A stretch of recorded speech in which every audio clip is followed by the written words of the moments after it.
Yo Soy, at sa mga Soy Army ko dyan, kapag hindi siya nagre-reply sa message mo, now is the time to move on. Sinisigurado ko sa iyo Soy na yung mga message mo sa kanya, text man niya chat, nare-receive niya ito lahat at nababasa niya ito lahat. Sadyang pinipili lang niya na hindi ka replyan dahil hindi ka ganon ka-importante sa kanya. Ito po ay facts Most of women, hawak po nila palagi ang cellphone nila. Halimbawa, 15 minutes na yan, nakakalayo na sa bahay nila, na iwanan nila cellphone nila, late na sila sa trabaho, babalikan pa po nila ito para lang makuha ulit. Ang cellphone at babae, hindi mo po mapaghihiwalayan. Talagang laging nakayakap sa cellphone nila yan. Kaya kung hindi niya nire-replyan ng message mo, hindi siya interesado sa'yo.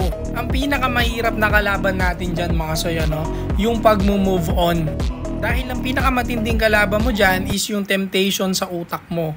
Sarili mo kalaban mo. Yung sariling utak mo ang kailangan mong labanan.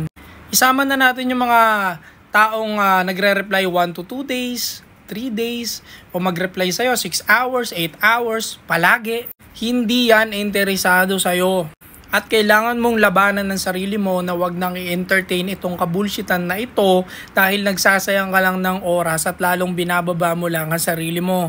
Mas malaki pa tsansa mo na makascore kung i-ignore mo itong tao na to at mag-improve ng sarili ng ilang buwan at tignan mo siya after 6 months, 8 months, or after 1 year, kapag malaki-laki na nag-improve sa sarili mo, saka mo ulit i-try yung shot mo. Ginagarantiya ko sa iyo Soy, mas malaki pa yung tsansa mo na makascore sa kanya o maging kayo kapag ganun ang ginawa mo compare sa ipipilit mo na mag-reply at mangulit sa tao ngayon na hindi naman interesado sa iyo. Ang attraction lalo mo lang pinapatay. I know it sucks. I know it's hard. Kasi kalaban mo nga sarili mo dyan, natitempt ka palagi mag-reply at kumustahin itong tao na to. Pero ganun talaga. Ganun nag-work ang attraction. Kailangan mong labanan. Okay? At kailangan mong magpakalalaki. At kailangan mong tandaan, stay cold.